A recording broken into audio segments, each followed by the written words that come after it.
Hi friends, welcome to my channel doctor Murthy plant world.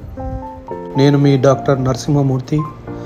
ఈరోజు ఒక మంచి మరొక మొక్క గురించి తెలుసుకుందాం.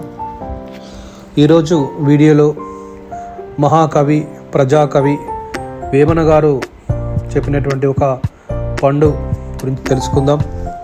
మీ అందరికీ వేమన పద్యాలు తెలిసే ఉంటాయి. చిన్నప్పటి నుంచి మన తెలుగు వారందరూ కూడా నేర్చుకుని ఉంటారు. ఉదాహరణకి ఈ వీడియోలో మేడి పండు చూడ మేలిమయుండు, పొట్ట విప్పి చూడ పురుగులుండు, పిరికి వాణి మదిని బింక మీలాగురా, విశ్వదాభిరామ వినురవేమ. అంటే చెడ్డవాడు పైకి మంచిగా కనిపించినప్పటికీ వాని చెడ్డ గుణములు కీడుని కలిగించునని. అది ఎట్లా అంటే మేడి పండులో ఎట్లాగైతే పైకి మంచిగా కనిపిస్తుంది కానీ దాని లోపల పురుగులు ఉంటాయి కానీ చెప్తా ఉంటాడు అనమాట. ఇక్కడ వేమన అనే మహాకవి మేడి పండు చూడడానికి బాగుంటుంది, దాన్ని కనుక మనం ఓపెన్ చేసినట్లయితే లోపల పురుగు లాంటి స్ట్రక్చర్స్ మనకు కనబడతాయనే ఉద్దేశంలో చెప్తాడు. కానీ వాస్తవానికి మేడి పండు లేదా మేడి చెట్టు అని పిలువబడేటువంటి ఒక చెట్టు అనేది వృక్షశాస్త్ర బొటానికల్ భాషలో దాన్ని ఫైకస్ రెసిమోజాగా పిలుస్తాము. ఫైకస్ రెసిమోజా అనేటువంటి ఈ యొక్క వృక్షము ఫైకస్ జాతులకు సంబంధించినటువంటిది, అంటే మర్రి రావి అలాంటిది అన్నమాట. అంతేకాకుండా ఇది మోరేసి కుటుంబానికి చెందినటువంటి వృక్షము. ఈ వేమన గారు చెప్పినటువంటి ఈ యొక్క పురుగులు కలిగినటువంటి మేడి పండు అనేది వాస్తవానికి ఒక ఫ్లెష్ అంటే కండ కలిగినటువంటి ఒక పుష్పము. దాన్ని బొటానికల్ పరిభాషలో హైపాంథోడియం పుష్పంగా పిలుస్తారు.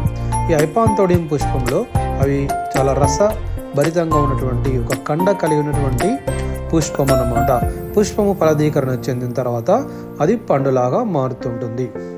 ఓకే, ఈ మేడి పండులో ఉన్నటువంటి ఆ యొక్క ఫలభరితమైనటువంటి పుష్పంలో ఓపెన్ చేసినట్లయితే అందులోకి కీసరాలు, కేసరావళి మరియు కీలాగ్రాలు కనబడుతూ ఉంటాయి. అవన్నీ చూడడానికి అనేక రకాలుగా ఉండి పురుగులాగా అటు ఇటుగా అవి కదులుతూ ఉంటాయి మనం ఓపెన్ చేసినప్పుడు. వాటిని చూసే వేమన గారు ఏమన్నారంటే పురుగుల్లాగా ఆయన పోల్చారు. ఆయన కవి కాబట్టి వాటిని పురుగులాగా పోల్చి ఒక గొప్ప ఒక కవితను మనకు చెప్పడం జరిగింది. అయితే అది పక్కన పెట్టినట్లయితే వాస్తవానికి మేడి పండుగ పిలువబడేటువంటి మేడి చెట్టు అనేటువంటిది చాలా ఔషధ గుణాలను కలిగి ఉంటుంది. మేడి పండులో ఉన్నటువంటి ఔషధాలు చాలా ఎనలేనివి. ఇది యాంటీ డయాబెటిక్ గాను మరియు అనేక రకాల వ్యాధుల నివారణలో పనిచేస్తుంది. మరి బీపీ తగ్గించడంలోను, రక్తహీనత నివారణలోను కూడా ఈ మేడి పండును చాలా ఉపయోగపడతాయి. ఈ మేడి పండును డైరెక్ట్గా లేకపోతే ఎండబెట్టి తీసుకున్నట్లయితే చాలా అద్భుత ఫలితాలు ఉంటాయి.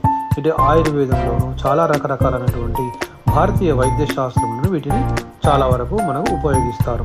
ఈ మేడి చెట్టు నుండి లేటెక్స్ కూడా స్రవించబడుతుంది. అది కూడా అనేక రకాల ఔషధ గుణాలను కలిగి ఉంది. ఆకులు కూడా యాంటీ డయాబెటిక్ యాక్టివిటీని కలిగి ఉండి మధుమేహ రోగులు, డయాబెటిక్ రోగులు చాలా మంచి ఫలితాలు ఉంటాయి. మనం కనీసం రోజుకు ఒక 2-3 ఈ మేడి పండు ఫలాలను కనుక తీసుకున్నట్లయితే రక్తహీనత, బీపీ, షుగర్ లాంటి అనేక రకాల వ్యాధుల నుంచి మనం దూరంగా ఉండవచ్చు. అంతేకాకుండా ఈ మేడి చెట్టు అనేది మంచిగా ఎప్పుడు కూడా హరితం అంటే ఎవర్ గ్రీన్గా పెరుగుతుంటుంది. చాలా పళ్ళు గుత్తులుగా మేడి పళ్ళు కలిగి ఉండి పక్షులు ఫ్రీగి ఓరస్ బర్డ్స్ అంటారు, అంటే ఫలాల మీద ఆధారపడి ఉండేటువంటి పక్షులకు చాలా ఆవాసంగా కలిగిస్తుంది.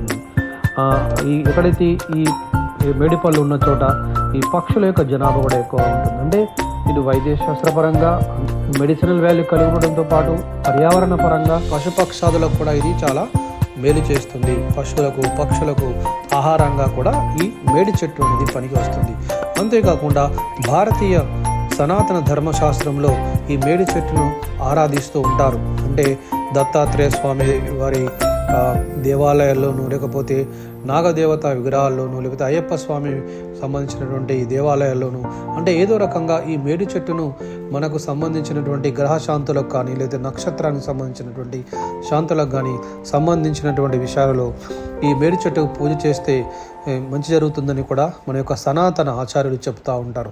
అంటే ఈ రకంగా భారతీయ సనాతన ధర్మంతో పాటుగా ఆయుర్వేదము, ఔషధ శాస్త్రము, అంతేకాకుండా పర్యావరణము, పక్షులు, పశువులకు అనేక రకాలుగా ఇది ఉపయోగపడుతుంది. అంతేకాకుండా ఇది మనం చూసినట్లయితే మన ఈ వృక్షశాస్త్ర విద్యార్థులకు కూడా ఈ హైపంతోడియం అనేటువంటి ఒక పుష్పాన్ని మనం స్టడీ చేయడానికి కూడా ఉపయోగపడుతుంది.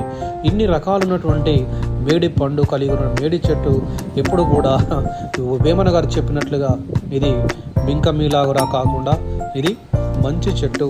అంటే వేమన పద్యం ఆయన చెప్పిన కాంటెక్స్ట్ వేరు, వాస్తవానికి చూసినట్లయితే ఈ మేడి చెట్టు అనేది మనం తిరిగి రాసుకోవాల్సిన అవసరం ఉంది. మేడి పండు మేలిమైన చెట్టుగానే మనం తీసుకొని ముందుకు పోవాల్సిన అవసరం ఉంది. ఇప్పుడు రానున్నటువంటి వన మహోత్సవాలు కానీ రకరకాల ప్లాంటేషన్ ప్రోగ్రాంలో మేడి చెట్టును నాటడం అనేది ఒక టాప్ ప్రయారిటీగా తీసుకున్నట్లయితే పర్యావరణానికి మరియు ఇటు భారతీయ ఔషధ శాస్త్రానికి, సంస్కృతి సాంప్రదాయానికి కూడా మనం మేలు చేసిన వారం అవుతాము. ఈ వీడియో కనుక మీకు నచ్చినట్లయితే దయచేసి లైక్ చేయండి, కామెంట్ చేయండి, షేర్ చేయండి, సబ్స్క్రైబ్ కూడా చేసుకోండి. ఇలాంటి సరికొత్త విషయాలతో ఎప్పటికప్పుడు మీకు మొక్కలపై సరికొత్త విషయాలు అందిస్తూ ఉంటుంది doctor Murthy plant world YouTube channel. Thank you.